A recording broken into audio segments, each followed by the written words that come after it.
My name is Pramod Iyengar. I'm the Chief Financial Officer of Veem, and we're a global payments network that, for small and medium businesses that, provides the easiest path for businesses to pay or receive payments in over 100 countries worldwide. So very excited to be here, and thank you for having me.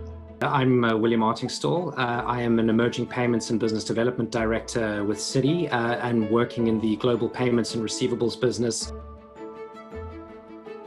I think some of the things that have been really, throwing the Treasury function for a loop during this pandemic has been the impact on credit markets and how that's roiled availability of credit for a lot of small, medium businesses, particularly in terms of companies that have been, essentially, I would say pretty much, engorged on cheap debt over the years, and suddenly with the crunch happening, finding it difficult to manage their own cash flows. And I think, how that's impacted us is, in terms of understanding how to best, establish risk and understand how to better, qualify and risk assess your supplier base. Individual treasury organizations are really getting a real crash course in learning about risk management and how to really understand managing their own cash flows, how to assess availability of credit, and how to plan your activities so that in a situation like this you're not caught flat-footed. I think skill sets for treasurers going forward are really around really being able to proactively think about cash management, how to really understand, how to put the company in a position where should short-term shocks happen in the market, you're able to actually respond and not necessarily disrupt your own business accordingly. One other big, skill set I see that's become real important during this whole phase has been, really understanding, assessing supplier credit and risk, and understanding how to build a robust risk infrastructure, in terms of having more of a internal risk authentication to prevent fraud, assess credit health ahead of time of suppliers. In the past, I would have always said good fundamentals, making sure you have sort of good business continuity and the likes on the go. What I would say in the COVID environment, and what we've really seen, is some of the softer elements in my mind are really becoming just as important in ensuring that a treasury really thrives. The first, I would say, is flexibility. So, what we've seen is that the treasuries that have had the most amount of impact and really thrived the best have really helped their businesses pivot. So as they've seen new changes and approaches for their actual businesses, they've been a big part of the conversation and a big part of that actual process. They've also been proactive in anticipating some of their businesses' needs, and they've really adapted to the new normal as quickly as they possibly could. And what we've seen there, as an example, is migration away from traditional paper-based instruments. The second element, which probably goes back to a good fundamental lens, is a strong risk and control environment. I think it's a little bit more tricky to do that under a COVID environment. And I think, essentially the treasuries that have taken accountability as absolutely central when they've thought through process and procedures are the ones that have really, come out on top when they've taken a look at this.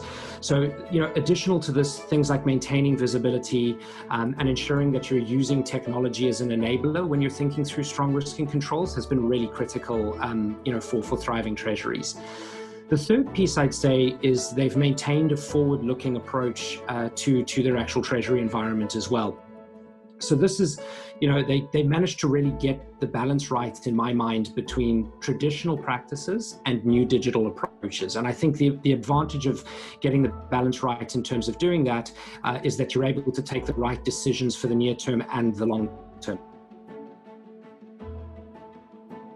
We entered the pandemic, I think there was a real serious question about whether or not you would be seeing certain businesses, shutter. Our core business is very much in the small medium business space, and you initially had businesses that saw their entire revenue stream grind to a halt, and it was very challenging for a lot of folks to really determine whether they should be investing, whether they should be cutting a lot of staff, and various levels of stimulus have maybe helped a little bit, but haven't necessarily, there hasn't been enough to necessarily stop a lot of these uncertainties from happening. So, as an early challenge for Treasury and for us, thinking of it from our own perspective, it was really a lot of understanding where with our customer base, were these, were they going to continue to be able to make payments to their suppliers? Would their business continue? And how would that impact global commerce in the sense that many of the businesses we deal with,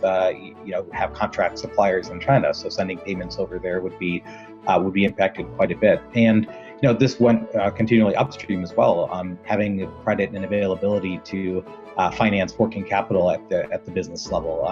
For companies like ourselves, you see that impact with a lot of folks who are using, but not only access to credit, but access to firms that can finance their receivables in order to make their cash flow payments. And, we saw a lot of that being a challenging time early on during this crisis that has started to ease a little bit, but nowhere near where it would be pre-pandemic and in a healthy post-pandemic world. So I think that also translated back into the venture markets and finding, more levels of investment for many companies. It seems like a easy, common sense thing for many companies, but it really is understanding, looking beyond just the normal sort of road of your role and looking across the company to understand, how should the company be investing? How should they be optimizing their spend and taking a leadership role on really enforcing that across the company? The biggest thing that many companies have found themselves in is in a spending cycle that fueled by maybe easy access to financing and availability of capital that once it dried up made it very difficult to operate in a form that they were used to. So one of the biggest learning curves was really being proactive and getting a pulse on your own business and understanding where you optimize your spending, how you deploy credit, and how you ensure that you have the type of capitalization and access to funds and spending strategy that allows you to weather short-term, as much as possible, short-term blips, so that you aren't forced into upheaving your entire business model when something like this happens. Another unsung thing that I think is a big learning curve is really understanding how to beef up your own internal processes. One of the, in addition to being, more of a cross-business advisor and someone who, provides that level of guidance across the company, you also have to look to your own processes as well. As in all good cases, I think the people aspect is quite an important component of how you think through Treasury in sort of the future. And I think, the assessment of the skills required in the future is an absolutely key thing. So successfully deploying people into the right jobs is going to be really important, and ensuring that you have those right people. I think technical expertise is something that, in my mind, has elevated massively, especially under the COVID environment. And this is primarily because we're seeing, treasuries engaged in a whole new level with a whole new set of products, and they need to really have a much deeper technical understanding.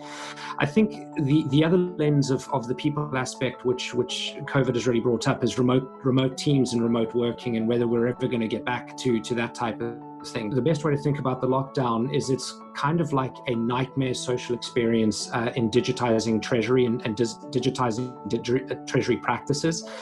So, we would have had conversations with clients in the past where they may have quoted something like 60% of their business lines had online strategies or online approaches.